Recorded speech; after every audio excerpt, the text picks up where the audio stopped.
vamos lá. Vamos pegar alguns de sabedoria. Vamos ver o que a gente precisa ouvir neste momento.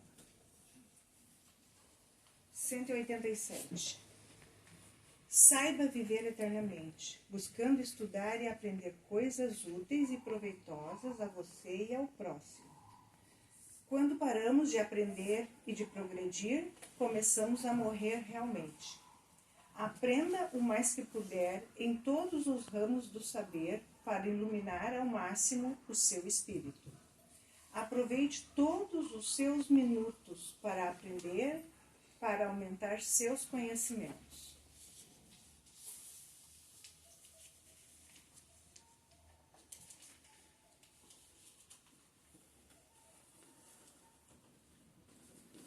Então tá, sabendo então que a gente precisa continuar aprendendo em todos os momentos, neste momento diferente aqui, neste ambiente diferente, meio improvisado, vamos nós então nos recolher,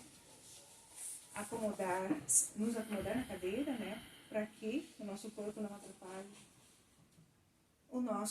a nossa concentração. E assim, trazendo para o nosso pensamento o nosso Mestre Jesus, nosso Mestre bondoso, que nunca nos desampara. E começamos agradecendo a este Mestre e também agradecendo a este Pai por aqui estarmos nesse momento difícil em que o nosso estado passa por essa calamidade. Aqui nós estamos, nesta casa de amor e bondade, abrigados, neste momento quentinhos e buscando sempre o aconchego do Mestre nos seus ensinamentos, procurando no lugar certo o que precisamos, que é o conforto do nosso espírito, o auxílio para os nossos irmãos e o auxílio para cada um de nós, porque nós também estamos sofrendo diante de tudo que estamos vendo o nosso estado passar. Então, obrigado, Mestre, por nos acolher sempre. E que este momento, essa palestra que vamos assistir, essa exposição, esse nosso recolher diante do Mestre, sirva para que possamos enviar através da nossa prece, através do nosso pensamento, a força, o amparo e a fé para os nossos irmãos que estão numa situação bem diferente daquela que gostariam. Que esse nosso momento sirva, então, para auxiliarmos aqueles que precisam através da nossa prece. Que tenhamos um momento muito especial agora, que tenhamos também paciência neste ambiente que não é próprio para a exposição, que é menor, e que saibamos então nos acomodar e ouvir com atenção. Que assim seja. Que assim seja. Bem, senhores, boa tarde. Eu realmente tinha preparado uma palestra que era Bem-aventurados os pobres espíritos. E essa palestra para os espíritas é extremamente importante, porque a gente vai abordar um erro de tradução extraordinário que existiu. Ninguém falou Bem-aventurados os pobres espíritos, é uma invencionice de um tradutor. Roberto, pode falar um pouquinho mais alto para a gente que está aqui fora poder ouvir. Mas, dado a situação que passa o Rio Grande do Sul, então, de última hora, eu vou mudar de assunto. Esse assunto de pobres espíritos vai ficar para outra vez. Vamos falar hoje sobre as expiações dos desastres coletivos que estão acontecendo conosco aqui. De vez em quando, que não é sempre, a humanidade em determinadas regiões da Terra, nesse caso é o nosso estado aqui, chora a dor e a destruição de cidades, perdas de afetos, perdas de patrimônio. As catástrofes naturais, às vezes acidentais, né, fazem milhares de vítimas. Isso é reverberado através da televisão, das estações de rádio, da imprensa. E enquanto a população, uma parte da população, implora ajuda, outros recolhem os mortos, outros tentam se reerguer na vida, e nós temos que entender o que está acontecendo. Então hoje nós vamos tratar desse assunto, que é um assunto muito delicado, que é o assunto dos desencargos coletivos. Eu vou dizer uma coisa para vocês fora do assunto. Se eu morrer, eu prefiro morrer em desastre coletivo. Porque se eu morro sozinho, eu acordo do outro lado e não tem ninguém do meu lado. Eu digo, o que está acontecendo? Não tem ninguém para responder. Se eu morro com um montão de gente, um chega e diz para o outro, o que está acontecendo? Ah, está indo bem. Não sei, eu acho que eu sou espírita, eu sou católico, mas nós estamos todo mundo aqui, ao menos a gente está junto. O desencarne coletivo, de certa maneira, é muito mais social do que o desencarne individual. É claro que é. Bem, esses fatos de desencarne coletivo sempre existiram ao longo da história, que a gente não estuda a história, mas sempre existiu. Isso não é uma coisa que está acontecendo mais agora, sempre aconteceu. Mas essas ocorrências são intrigantes, mesmo para os espíritos. Os espíritos perguntam, por que isso? Uma pessoa que pergunta, por que o meu filho morreu? Por que o meu pai morreu? É intrigante isso aqui. E eu gostaria de primeiro fazer um alerta aos espíritas com aquela ideia simplista de dizer o seguinte: aquele desencarne coletivo foi decorrente de alguma coisa que aquele povo todo fez errado. Cuidado com isso. Os médiuns podem estar completamente errados. Muitas pessoas que estão naquele desencarne coletivo, eles iam morrer de outro jeito. Chegou a hora deles. Não tem nada a ver com o que aconteceu no passado.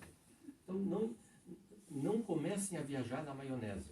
Não comecem a inventar como os espíritas tendem a inventar, porque o espírita é duro na queda, ele é cruel. Está passando mal, então tu é culpado ainda. Quer dizer, além de eu passar mal, ainda sou culpado. Quer dizer, pare com isso. Pare com isso. Não façam assim. Não façam assim, porque muitas pessoas que estão passando muitos que estão morrendo, era a hora deles morrer mesmo. Se não fosse ali, seria de outro jeito. Outros que estão passando por uma provação, a perda do patrimônio e tudo, o que acontece é o seguinte: alguns podem estar realmente espiando, ou seja, pagando alguma coisa que eles fizeram no passado, mas outros estão em prova. Eles não fizeram nada, eles pediram aquela prova para melhorar sua fortaleza, sua energia, etc. E pediram isso antes de nascer. Quer dizer, não julguem as pessoas que estejam ali. A gente tem que ajudar, isso é outra coisa. Mas não julguem. O julgamento tem que ser eliminado da cabeça, especialmente dos espíritos. Vocês vejam o seguinte: um pai, como vocês viram na televisão, a mãe tinha um par de gêmeos, conseguiu recuperar um gêmeo e outro morreu. Agora vocês vão chegar a dizer para aquela mãe que está sofrendo assim: olha, isso que está acontecendo é porque tu fizeste um negócio no passado. Isso é cruel. Quer dizer, além de ela estar sofrendo, vocês estão colocando um sofrimento adicional na pessoa. E vão dizer que o espiritismo é consolador? Isso não é consolo. E desculpem. Então, nós estamos para consolar as pessoas. Por isso que Jesus Cristo nos prometeu um consolador e não um acusador. Mas a gente tem o viés. A raça humana, toda ela, não é só o espírito, a raça humana tem o viés de sempre achar um culpado, sempre acusar alguém. E se não tem ninguém para acusar, acusa Deus. Ele que é o culpado. Então nós temos que perder esse viés. E a perda desse viés é difícil a gente perder, porque é um viés psicológico. Mas todo mundo tem essa tendência. Claro, todo mundo está no mesmo hospital, porque até nós temos a mesma doença. É natural que a gente tenha isso, só que nós temos que vencer essa doença.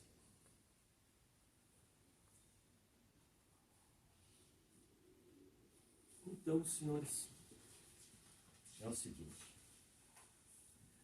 A Terra é um planeta relativamente novo, se a gente for olhar a idade do universo.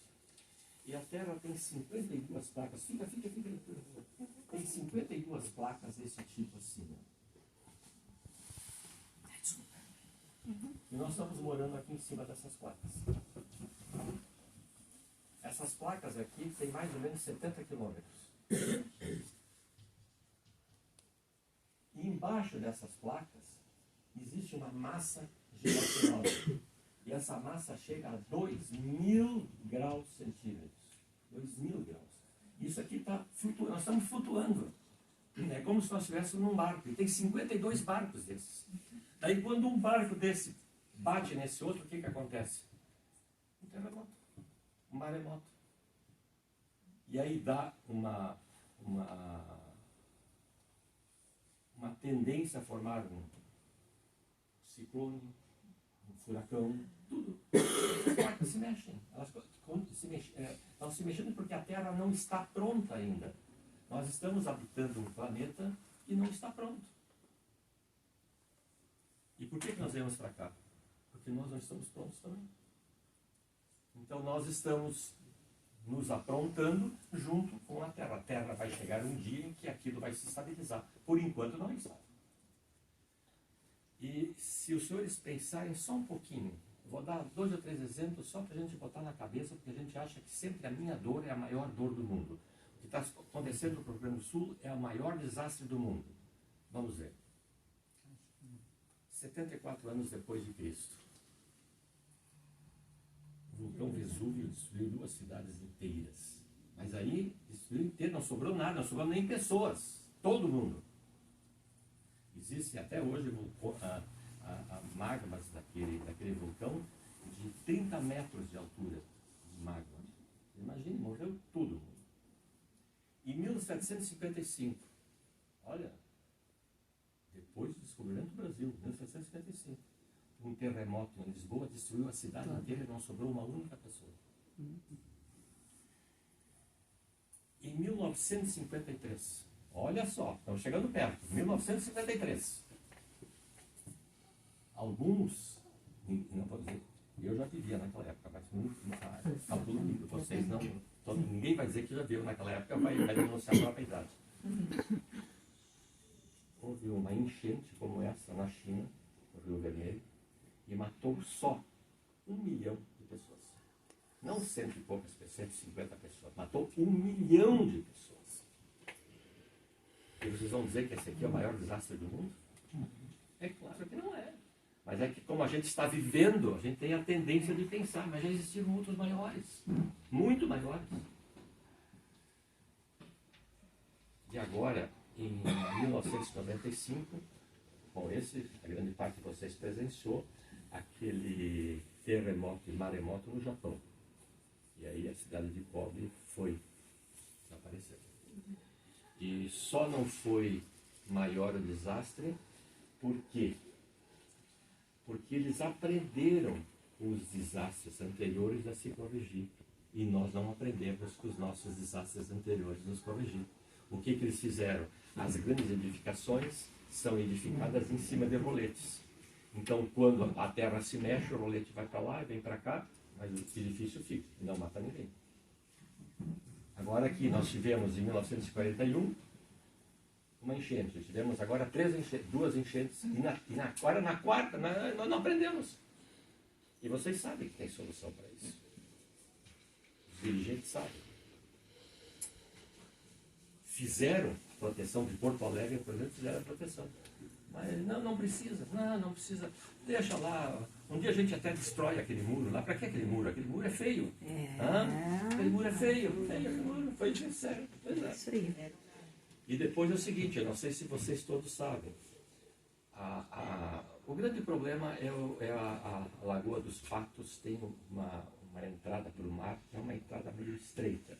Então tem projeto já feito de 40 anos atrás para estabelecer mais 2 rotas com comportas para aquele fica lá.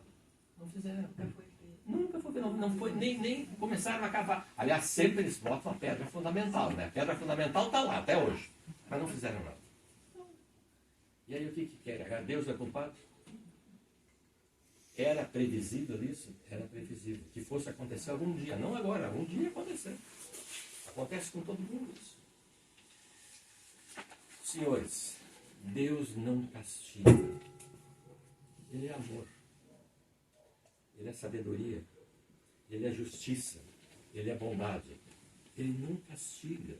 Tirem isso. Nós temos isso na cabeça porque as religiões medievais nos colocaram isso na cabeça durante 11 séculos. Que Deus é que julga e castiga. Não tem nada a ver com Deus. Esse desastre não tem nada a ver com Deus. Tem a ver conosco. Nós deixamos acontecer isso. Não precisava acontecer. As chuvas podem acontecer porque isso é natural que chova. E chove mais, é natural que chova. Tem rio para levar água para o mar, mas nós não liberamos a saída da água para o mar. Bom, então aí dá problema. E o homem exerce seu livre-arbítrio. Então ele acaba assumindo a responsabilidade, e aí está a coisa, pelo que ele faz e pelo que ele deixa de fazer. A gente sempre pensa que nós somos responsáveis por aquilo que nós fazemos, e somos. Mas nós somos responsáveis também por aquilo que nós deveríamos ter feito e não fizemos. Olha só, o Espiritismo é duro nesse ponto. Nenhuma outra religião pensa assim, só nós. Mas nós pensamos assim porque o Kardec nos disse isso. E o Kardec também foi inspirado pelo plano espiritual para nos passar essa informação. E aí surgem situações que são o seguinte. Olhem só. Todos nós aqui sabemos, nós aprendemos aí no ESG, no CIED, no EAD, nesses estudos sistematizados da doutrina espírita, que todos nós temos o magnetismo. E esse magnetismo faz com que a gente é atraído por algumas pessoas e às vezes é repelido por outras pessoas. Isso é uma atração, a gente chama de simpatia, né? Uma atração que ele tem. Não gostei da cara dele, mas não te fez nada. Pois é, mas não sei, não bateu. Que a gente diz, né? O que é isso? Isso é magnetismo. A gente deveria vencer isso também.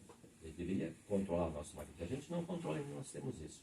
Então nós temos esse magnetismo que atrai ou repele as pessoas. Mas algo que nos foi ensinado pelo Kardec, pouca gente fala sobre isso, é que nós somos atraídos por acontecimentos também. Todo acontecimento tem uma carga magnética. Essa chuva, essa enchente tem uma carga magnética e nós fomos atraídos para isso. Tanto que alguns estão sofrendo duramente dentro d'água e outros não. Porque nem todos foram atraídos da mesma forma. Alguns foram atraídos para aquele lugar que está dentro d'água. E vocês vejam o seguinte, muitas pessoas saem de um barranco que foi desmoronado, arruma-se o barranco e eles voltam para o mesmo lugar para serem assolados de novo. Porque eles são atraídos por aquilo. Vocês vejam que vocês sabem de histórias daquela pessoa que saiu de casa para pegar um avião e furou o pneu. Arruma o pneu ligeiro, que já está na hora. Quando chega perto do aeroporto, esqueci o passaporte, então volta para casa, pega o passaporte e vai para lá. E o táxi não chega na hora e briga. Quando chega lá, perdeu o avião. O avião caiu. Vocês têm casos e casos desse tipo. O que é isso? A pessoa foi... Aquele acontecimento é um acontecimento. E essa pessoa foi repelida por aquele acontecimento. Então nós somos atraídos e repelidos por aqueles acontecimentos. Então nós estamos aqui para passar por isso. O Kardec explicou isso de uma maneira, e eu peço que vocês tomem o livro dos Espíritos, isso de uma maneira, porque ele fez a seguinte pergunta. Uma pessoa está num descampado que tem uma única árvore. E aí começou a dar uma chuva federal. Ele vai e fica debaixo daquela árvore. Aí um raio bate naquela árvore e a pessoa morre. Aí o Kardec pergunta, aquela pessoa atraiu o raio? Não, O raio ia cair lá de qualquer maneira. O que aconteceu é que a pessoa foi atraída para aquele acontecimento. Então isso nós vamos ter que, isso nós temos que metabolizar. Você tem que pensar isso em casa. Nós somos atraídos por acontecimentos, porque cada acontecimento tem uma carga magnética, como nós temos uma carga magnética.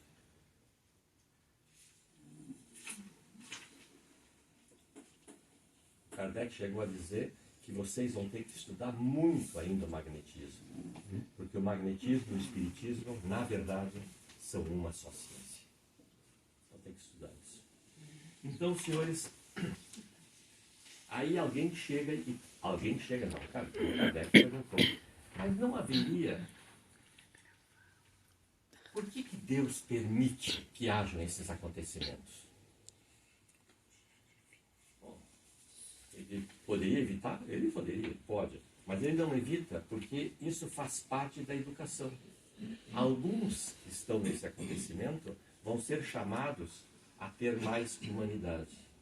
Vão ter mais empatia, vão ajudar os outros.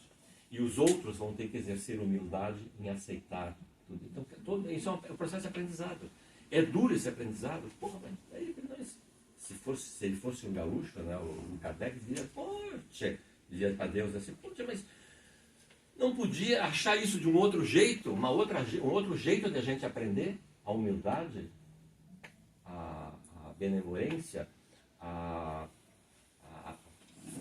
o processo de empatia? Pode, claro. E ele ofereceu para o homem muitas oportunidades. O que aconteceu é que o homem não aproveitou as oportunidades. Então chegou a hora de acelerar o processo. E aí dá um problema desses.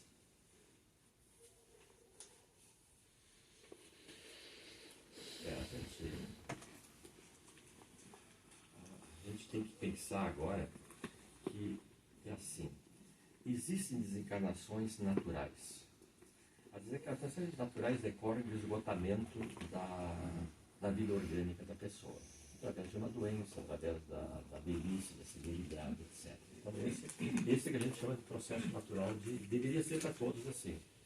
Envelhece e morre, faz a sua tarefa, envelhece e morre, chega no plano espiritual, pede uma nova vestimenta e reencarna de novo e repete o processo. O processo de fazer vários estágios aqui na Terra. Existe mortes provocadas pela ação humana. Então aí a agressividade, a criminalidade, assassinato, guerras, etc. Isso não tem nada a ver com Deus, isso não tem nada a ver com o programa divino. O programa divino, isso não estava no programa, mas nós, pelo nosso livre-arbítrio, provocamos isso. E existem mortes, aí sim, agora chega no nosso caso aqui, mortes por desastres naturais, catástrofes naturais, que é o caso de enchente, terremoto, maremoto, ciclone, inundação, etc., essa coisa toda. Mas uma parte desses acontecimentos poderiam ser minorados pela ação humana e poderiam ser piorados pela falta de atitude da ação humana. Vocês vejam exatamente o nosso caso. Não é à toa que Kardec escreveu tudo isso e está na nossa frente isso.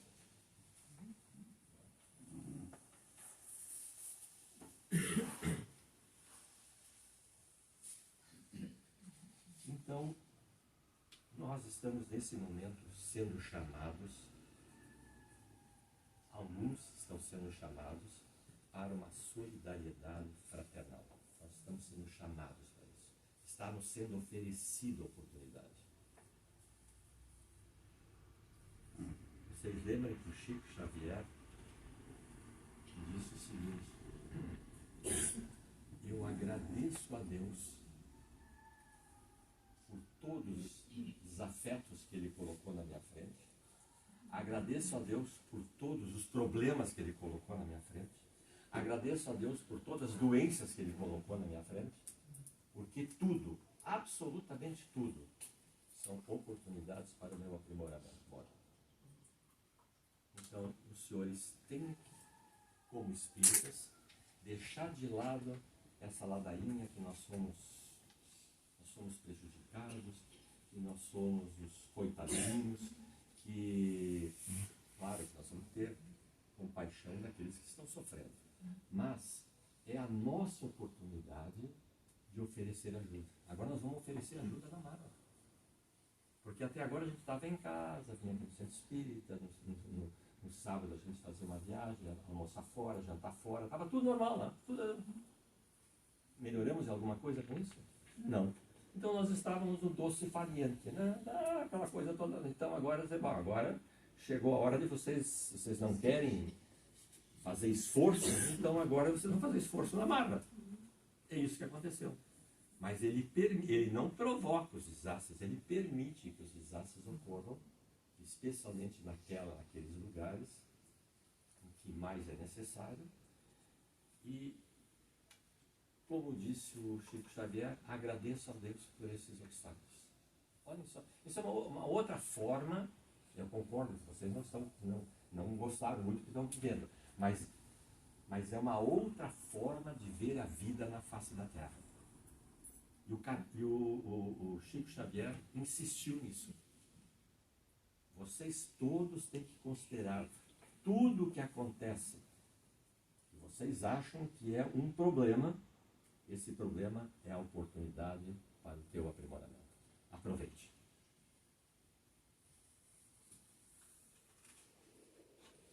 E o que é mais impressionante é que muitos desses problemas nós pedimos antes de nascer. Pior ainda.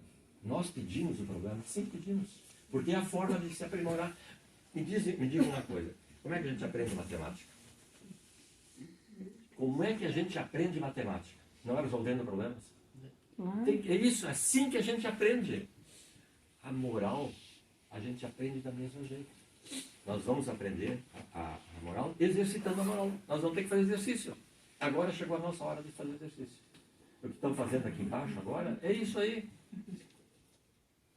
Abre o armário, tem aquela roupa que a gente vai passar a vida inteira sem usar. Agora nós vamos dar um uso para aquela roupa. Então, a nossa oportunidade é de ajudar. Nos é oferecida a oportunidade de ajudar. E não culpem Deus, Deus não tem nada a ver com isso. Isso faz parte do nosso aprimoramento. Sim, mas destruiu muita coisa. Vocês leram no livro dos Espíritos as 10 leis naturais? Tem uma das leis que é a lei da destruição. Só que essa palavra destruição é uma palavra traduzida do francês que não está bem. Não é bem certa essa palavra. Não é bem destruição, como se fosse uma guerra. É renovação. Como é que vocês vão renovar alguma coisa sem tirar a outra parte fora? É o que está acontecendo. Foi desmontado o Rio Grande do Sul, ele vai ter que ser remontado. Nós vamos renovar. Essa é a lei natural. Incrivelmente, a lei natural, isso. Uma das 10 leis naturais que vale para o universo todo, visível e invisível. Não vale só para nós aqui encarnados, vale para os desencarnados também. Não pense que lá também é a mesma coisa. Vale para eles. A lei da destruição, lei da renovação vale para eles também. A gente fala em lei da destruição porque a tradução traz nos livros dos Espíritos lei da destruição do reuso, mas a gente tem que, sempre que ler isso, saber que não é destruir de quebrar tudo, não, é de renovar. Bem, e por que Deus permite então esses desastres naturais? Simplesmente para fazer o homem progredir mais ligeiro.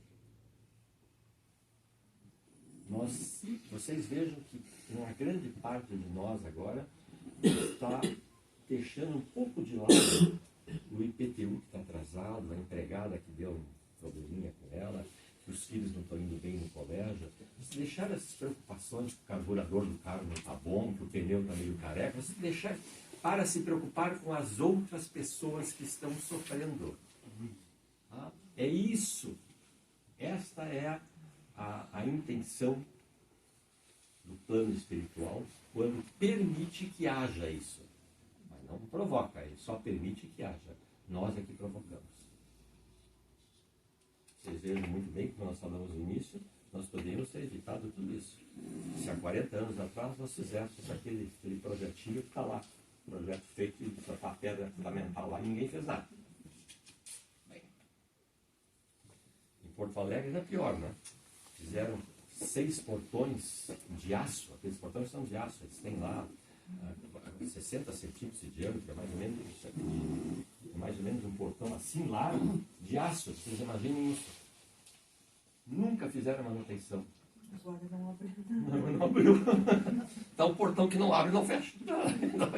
Aí tiveram que pegar uns guinchos lá para puxar, e um deles, quando colocaram, caiu, e aí ninguém levanta.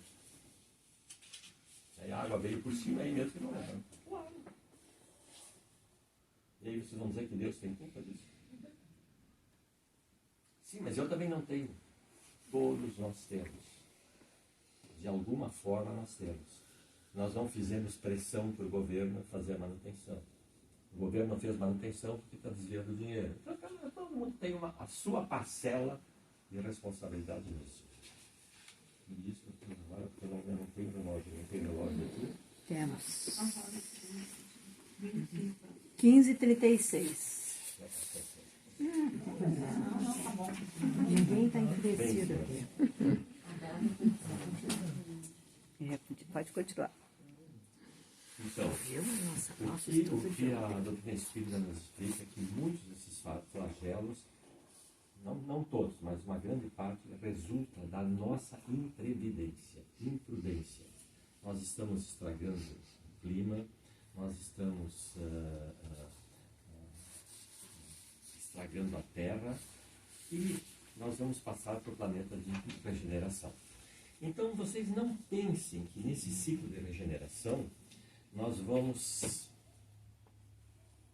herdar um paraíso. Nós vamos herdar a terra exatamente como nós estamos deixando. E ouçam só, nós vamos ter com o suor do nosso rosto consertar tudo o que a humanidade fez até agora. Todo esse lixo que está no ar, nós vamos ter que tirar. Nós vamos ter que tirar. Vamos ter que tirar tudo o que nós causamos de mal para os animais. Então, se os senhores acham que nós vamos entrar num ciclo de regeneração, e nesse ciclo a moral vai ser outra. Porque aqui não haverá mais lugar para os violentos, esses vão ser afastados.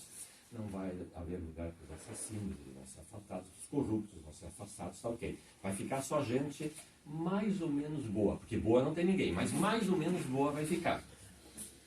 E esses mais ou menos bons vão ter uma tarefa. Uma tarefa de destruir os rios, arruinar a terra, colocar os rios no seu leito. Tudo isso nós vamos ter que fazer. Que trabalhão, hein? Que trabalhão. Nós vamos herdar aquilo que a humanidade deixou para nós agora. Aqueles que ficarem, né? Os outros não. Os outros vão para o planeta primitivo, então vão viver felizes lá no meio dos homens das cavernas. E aí, para eles, vai ser uma festa, né? Eles vão conviver com macacos. A vida deles vai ser bastante mais curta, né? 15, 16 anos morre, depois reencarna de novo. Se vocês acham que isso aí é ficção, vocês sabem qual era a média de vida do povo brasileiro em 1900? Vocês têm uma ideia? A média de vida? 33 anos. Quem chegava a 36 anos era um velho. Olha, muita gente aqui já ficou mas era um velho, caqueta com 36 anos. Eu já sou uma múmia. Então, à medida que nós vamos evoluindo, isso é uma situação que a gente sabe das humanidades. À medida que nós vamos evoluindo, as encarnações vão ficando mais longas e a puberdade vai ser antecipada. Quer dizer que em vez de ter a puberdade entre 13 e 14 anos, vai ser entre 7 anos. Então vai ter uma vida útil, mas muito mais longa. Isso acontece nos planos superiores. Se vocês querem um livro desses aqui, o primeiro livro que o Chico Xavier escreveu foi um livro que não tem mais Talvez vocês tenham lá na biblioteca. Parnaso? Não, esse todo mundo acha que esse é o da Lentuno, todo mundo acha que é o primeiro. Não, ele fez um anterior, que foi um livro que a mãe dele, desencarnada, se casou para ele. Não sei o que é de uma morta. Minha vida. Isso. Não sei o que é de uma morta. Viu como eu sou uma múmia? Recordações, alguma coisa de uma morta, em que ela narra as várias humanidades que ela conheceu. Cartas de uma morta, isso. Ela conheceu várias humanidades diferentes da nossa, depois da morta, e aí contou para o Chico. Eu não sei porque eles não publicaram mais esse livro está fora do Trello. Já consegui num brechó lá em São Paulo esse livro. Bem, senhores, essa foi a mensagem. Espero que seja uma mensagem de conforto e não para levantar a moral e não para baixar a moral. Gostei. Então tá, gente. Tenho certeza que muitos aqui assistiram Gostei. Que bom. Assistiram a uma palestra espírita de repente pela primeira vez. Nós temos aqui na casa todas as quartas nesse horário, tá? Às 3 e segunda-feira à noite também às 8, tá? É uma aula, né? Com certeza, se foi a primeira vez, muitas dúvidas ficaram no ar. Mas o que ele quer dizer com isso? Se vem todas as quartas, aprende um pouquinho mais cada vez que vem. E depois tem estudos, depois a gente vai se informando. Tá? Eu espero que quem está aqui pela primeira vez tenha gostado e que volte. Eu vou vir, hein? Tá? Que bom. E que volte sempre. Quando era solteira, aprendi a crochê, né? Segunda e quarta. Olha bem, então, a gente tem muita coisa a aprender. Tem o crochê, tem a própria doutrina, né? Mas tudo Que na a gente real, está aí tá falando tudo na sempre real. estudando e aprendendo. Então, fica o convite para que todos voltem. E eu agora, no momento que a gente descer, vamos ter o passe lá embaixo no lugar de sempre, nessa linha da frente. Mas eu vou pedir para que todos desçam depois com calma, em silêncio, para que o trabalho do passe não seja atrapalhado pelos nossos conversinhas. Tá? Quem veio escolher roupas e quer escolher depois, pode fazer. Mas é bom tomar o passe primeiro. As roupas pode escolher depois do passe. Tá? Então agora vamos nos concentrar de novo, trazer Jesus novamente para o nosso pensamento, em mais uma prece. Agradecendo então por este momento, que a gente aprendeu bastante com a exposição do nosso amigo querido Roberto. Agradecer então ao mestre e pedir para que nós aqui sejamos capazes de fazer o nosso papel neste momento que estamos passando e em todos os momentos da nossa existência aqui na Terra. Fazer a nossa parte, sempre procurando auxiliar o nosso próximo, mas procurando também nos melhorar, porque nós precisamos estar bem para auxiliar o próximo. E esse próximo pode ser um familiar, pode ser um amigo, e pode ser alguém que nem está tão próximo assim. Aqueles que estão distantes de nós, que nós não conseguimos auxiliar através da palavra, do sorriso, do auxílio material, vamos todos os dias auxiliar através das nossas preces. Façamos isso todos os dias, por eles, por nós, e porque Jesus nos ensinou assim. Então, obrigado, mestre, obrigado, Pai, por aqui estarmos e estarmos em condições de ajudar o próximo, mesmo que pensamos que não somos somos capazes sim. E que todas as semanas nós possamos estar aqui nesta casa de amor, onde a espiritualidade chega muito antes de nós aqui chegarmos, para preparar esse ambiente, para que nós aqui, quando chegarmos, nos sintamos bem, ficamos em paz e podemos levar daqui um pouco de luz, um pouco de paz, um pouco de amor para os nossos lares, para os nossos amigos, para os nossos familiares, para todos aqueles que nos rodeiam. Precisamos iluminar, sim, os nossos lares e todos os nossos amores, porque temos um pouco de luz em nós, porque somos filhos do Pai, e o Pai é luz.